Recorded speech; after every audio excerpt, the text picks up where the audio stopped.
في مقابلة صحفية خرج النجم الفرنسي أوسمان ديمبélé بتصريحات مفاجئة عن منتخب العراق منافسهم في نفس المجموعة بكأس العالم.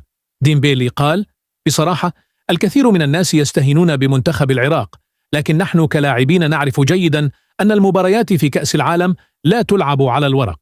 وأضاف: منتخب العراق يمتلك لاعبين سريعين وروح قتالية عالية، وهذا أخطر شيء في مثل هذه البطولات.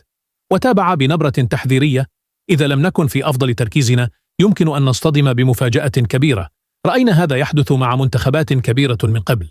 وختم كلامه قائلا: نحن نحترم العراق، لكن هدفنا واضح: الفوز والتأهل مهما كان الخصم.